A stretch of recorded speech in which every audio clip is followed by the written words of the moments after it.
인생에서 가장 믿었던 사람이 내 목숨을 노리고 있다면 당신은 과연 알아챌 수 있을까요? 지옥은 결코 먼 곳에 있지 않습니다. 우리를 향해 가장 따스한 미소를 짓는 사람의 등 뒤에 숨어 있기도 하죠.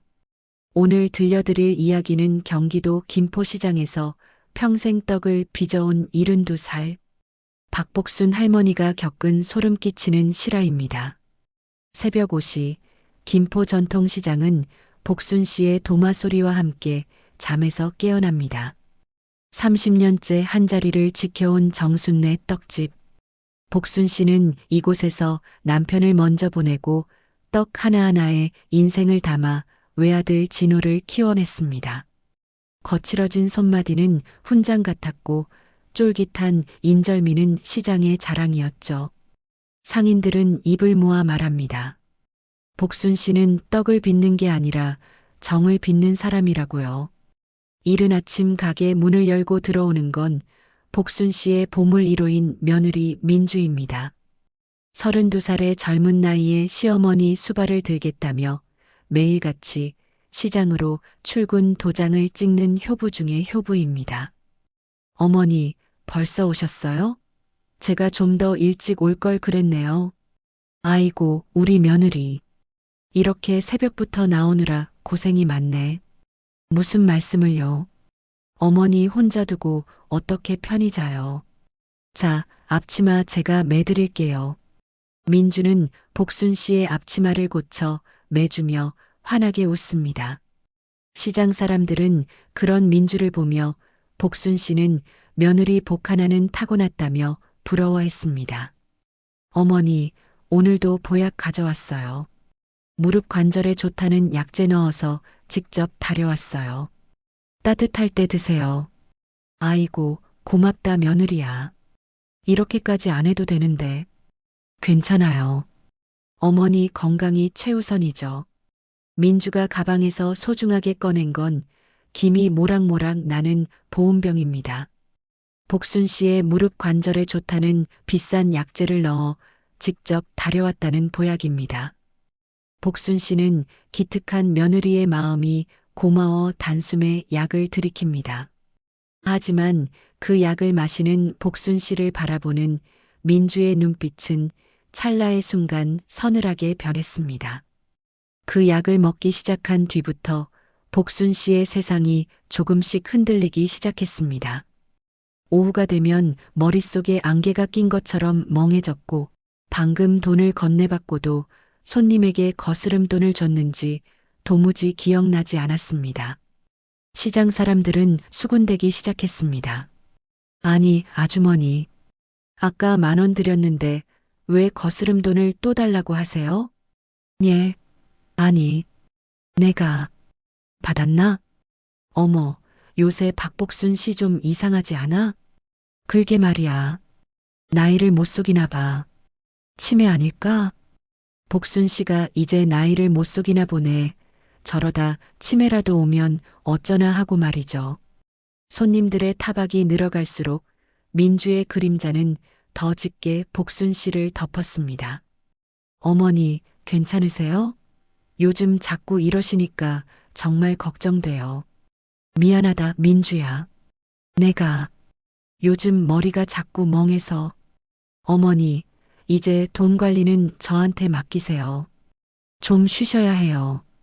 민주는 복순 씨의 손을 꼭 잡으며 안타까운 표정으로 속삭였습니다. 어머니 정말 걱정돼요.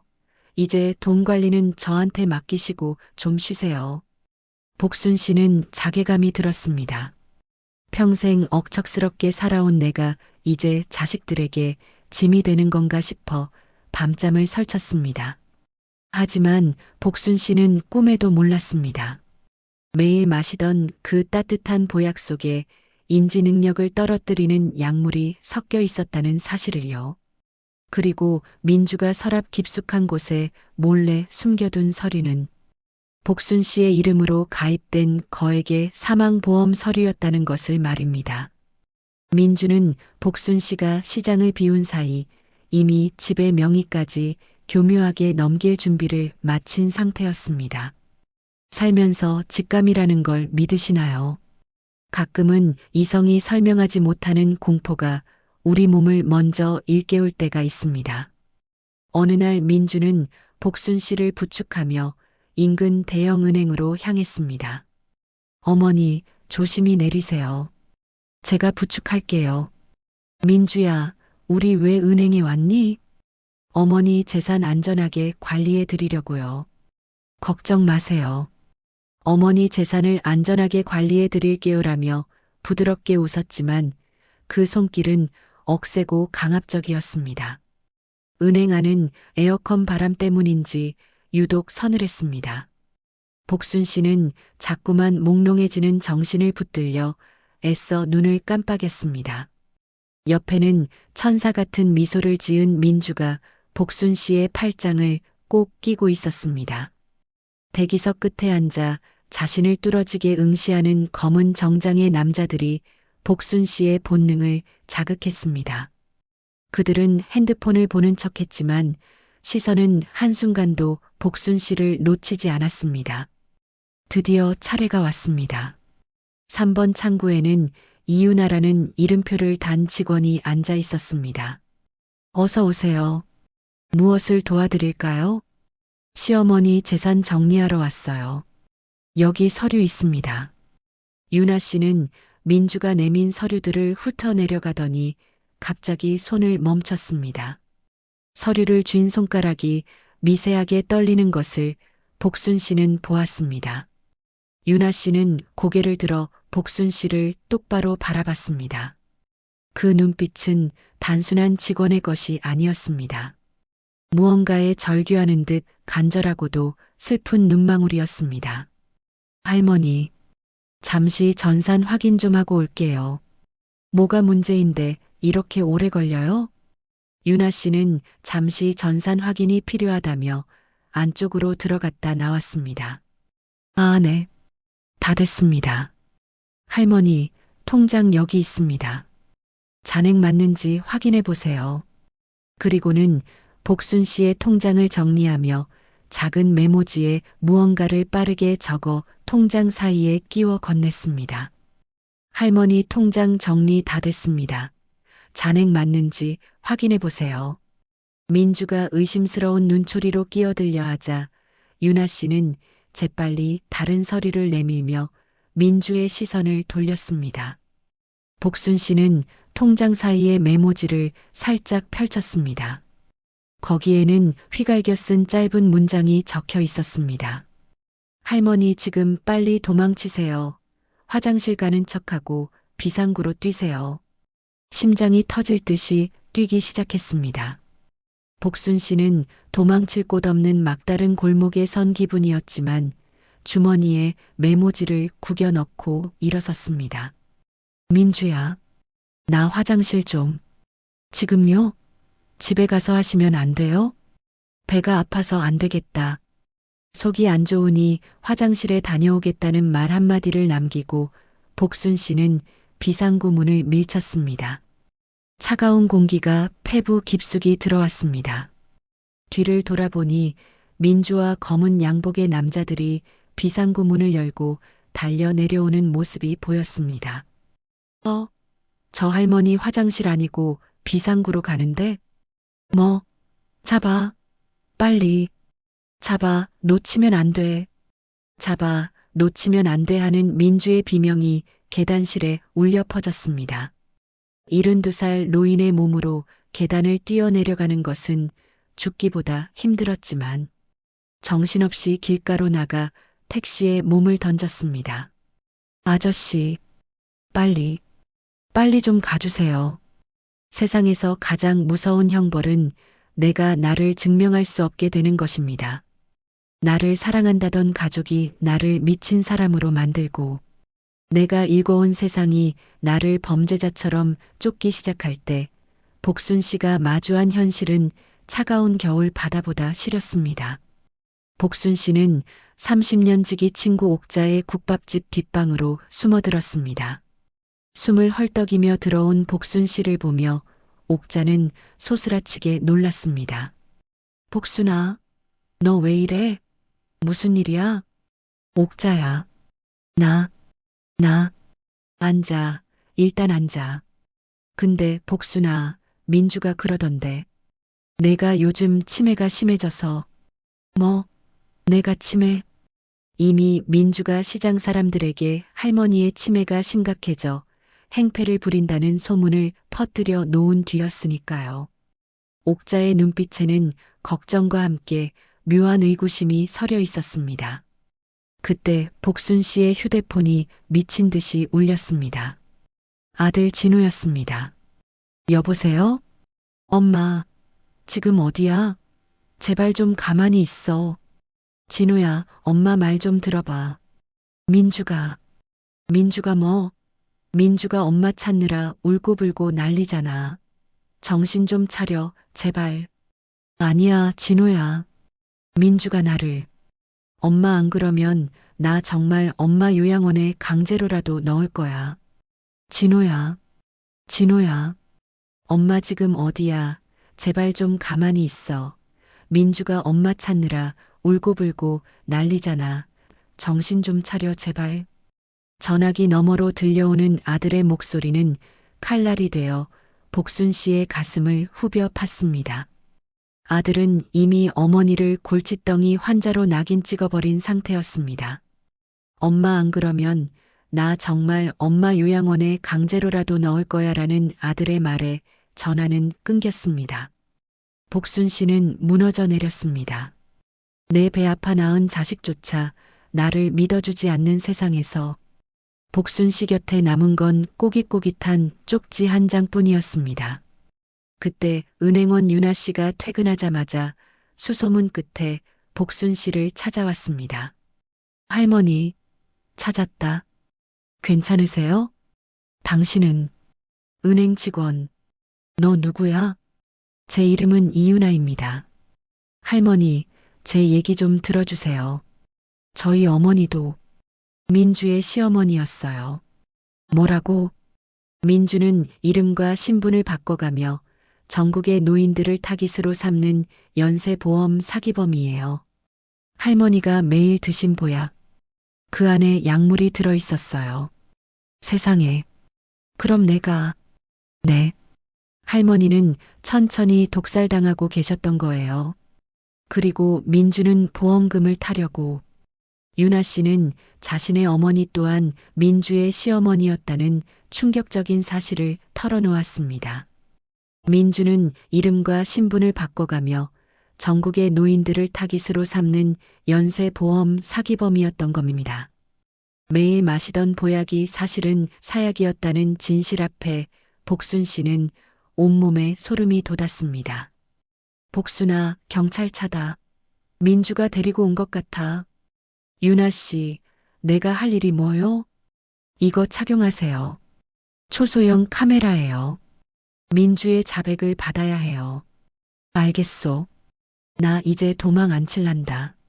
민주가 위치 추적을 통해 경찰과 함께 국밥집 앞으로 들이닥쳤을 때 복순 씨는 도망치는 대신 당당하게 문을 열고 나갔습니다. 쏟아지는 빛 속에서 민주와 눈이 마주친 복순 씨는 그녀의 귀에 대고 아주 낮게 속삭였습니다. 어머니, 걱정 많이 했어요. 민주야, 나 이제 보약 안 먹으련다. 내가 준 약이 너무 써서 말이야. 민주야, 나 이제 보약 안 먹으련다. 내가 준 약이 너무 써서 말이야. 민주의 눈빛이 순간적으로 일그러졌고 천사의 가면 뒤에 숨어있던 뱀의 눈동자가 드러났습니다. 복순 씨는 윤아 씨가 몰래 건넨 작은 초소형 카메라를 안경에 장착한 채 다시 호랑이 굴로 들어갔습니다. 호랑이를 잡으려면 호랑이 굴로 들어가야 한다는 말이 있죠. 복순 씨는 자신을 죽이려 했던 살인마의 손을 잡고 다시 집으로 향했습니다. 집안의 공기는 얼음장처럼 차가웠습니다. 민주는 복순 씨를 침대에 앉히며 평소처럼 다정하게 이불을 덮어주었지만 그 손길은 이미 온기를 잃었습니다. 어머니, 오늘 많이 놀라셨죠? 이불 덮어드릴게요. 고맙다, 며느리야. 주방에서 민주가 물컵에 투명한 액체를 떨어뜨리는 소리가 들립니다. 민주는 잠든 남편 진호를 힐끗 보더니 복순 씨의 방으로 들어와 말했습니다. 자, 어머니, 이거 드세요. 그래야 머리가 맑아지죠. 복순 씨는 물컵을 받아들고 연기를 시작했습니다. 멍한 눈빛으로 민주를 바라봅니다. 너, 나 죽으면 그 보험금으로 뭐 할 거니? 어머, 어머니 마지막엔 좀 총명해지셨네요. 걱정 마세요. 진호 씨는 아무것도 모를 테니까요. 어머니가 치매 때문에 비관해서 스스로 떠난 걸로 알겠죠. 슬퍼하는 남편 곁에서 제가 그 돈으로 아주 잘 살게요. 너 나 죽으면 그 보험금으로 뭐 할 거니라고 묻자 민주는 가면을 벗어 던진 악마의 웃음소리를 내뱉었습니다. 어머 어머니 마지막엔 좀 총명해지셨네요. 걱정 마세요. 진호 씨는 아무것도 모를 테니까요. 어머니가 치매 때문에 비관해서 스스로 떠난 걸로 알겠죠. 슬퍼하는 남편 곁에서 제가 그 돈으로 아주 잘 살게요. 민주가 복순 씨의 턱을 잡아 강제로 물을 먹이려던 바로 그 순간이었습니다.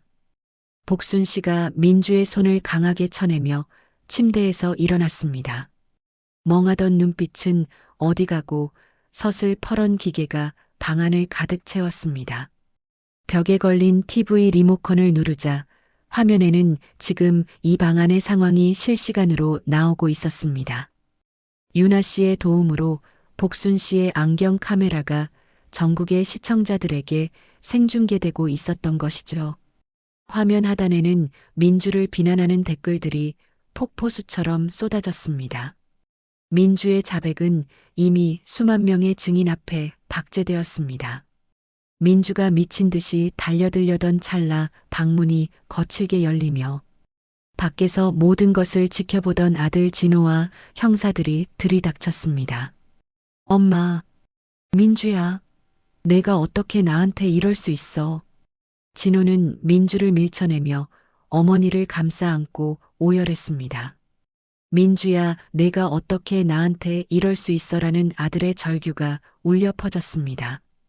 형사들이 민주의 팔목에 차가운 수갑을 채웠습니다. 복순 씨는 바닥에 엎드러진 민주를 향해 나직하게 말했습니다. 내가 30년 동안 시장통에서 떡 맺히며 산 사람이다. 내 악의 힘이 너 같은 년 하나 못 이길 줄 알았더냐. 죄 지은 놈은 죽어서가 아니라 살아서 먼저 지옥을 보는 법이다. 비에 젖은 김포의 새벽 하늘이 조금씩 밝아오고 있었습니다. 폭풍우가 지나간 뒤에 아침을 본 적이 있으신가요? 소동이 끝나고 나면 공기는 전보다 투명해지고 땅은 비로소 단단해집니다. 사건이 마무리되고 한 달 뒤 김포시장의 셔터가 다시 올라갔습니다. 복순 씨가 하얀 앞치마를 두르고 다시 도마 앞에 섰습니다. 예전보다 조금 여윈 모습이지만 눈빛만큼은 새벽별처럼 형형했습니다. 아들 진호는 직장까지 휴직하고 매일 새벽 어머니 곁을 지키며 사죄의 눈물을 흘렸습니다. 엄마 내가 할게. 들어가서 좀 쉬어. 진호야, 인절미라는 게 말이다. 수천 번을 두들겨 맞아야 비로소 쫄깃해지는 법이야. 우리 인생도 이번에 아주 세게 두들겨 맞았으니 이제 전보다 더 단단해질 거다. 엄마 내가 할게 들어가서 좀 쉬어라는 아들의 말에 복순 씨는 갓 쪄낸 찰떡 뭉치를 힘차게 맺히며 대답했습니다. 진호야, 인절미라는 게 말이다. 수천 번을 두들겨 맞아야 비로소 쫄깃해지는 법이야. 우리 인생도 이번에 아주 세게 두들겨 맞았으니 이제 전보다 더 단단해질 거다. 복순 씨는 아들의 등을 가만히 토닥였습니다. 엄마 미안해. 내가 정말 죽을 죄를 지었어. 엄마 미안해. 내가 정말 죽을 죄를 지었어라고 통곡하는 아들에게 부모 자식 사이에 용서가 어디 있겠느냐며 그저 오늘부터 다시 새로 태어나 살면 되는 것이라고 위로했습니다. 해가 뜨자 단골들이 구름처럼 몰려왔고 유나 씨도 떡집을 찾았습니다. 복순 씨는 유나 씨의 손을 꼭 잡고 말했습니다. 유나 씨, 우리 집으로 들어와서 나랑 같이 살자. 내 딸 하자고. 가족에게 버림받고 외로웠던 두 여성이 서로의 빈자리를 채우며 새로운 형태의 가족이 되는 순간이었습니다. 저녁 노을이 시장 골목을 황금빛으로 물들입니다. 복순 씨는 아들과 유나 그리고 시장 식구들과 둘러앉아 김이 모락모락 나는 국밥을 나눕니다. 인생은 때로 예상치 못한 방향으로 우리를 내던집니다. 가장 믿었던 사람이 칼을 휘두르고 평생 쌓아온 공든 탑이 무너질 것 같은 순간도 오죠. 하지만 기억하세요. 진실은 침몰하지 않고 진심은 반드시 사람의 마음을 움직입니다. 72살의 나이에 인생의 가장 큰 고비를 넘긴 박복순 씨는 오늘도 말합니다. 인생 그거 별거 없어. 인절미처럼 쫄깃하게 견디다 보면 결국 고소한 콩고물 묻힐 날이 오는 법이야. 곁에 있는 가족과 오늘 하루의 평범한 일상이 얼마나 큰 기적인지 다시 한번 느껴보셨으면 좋겠습니다. 복순 할머니의 쫄깃한 인생 이야기가 여러분의 마음에도 작은 위로가 되었기를 바랍니다.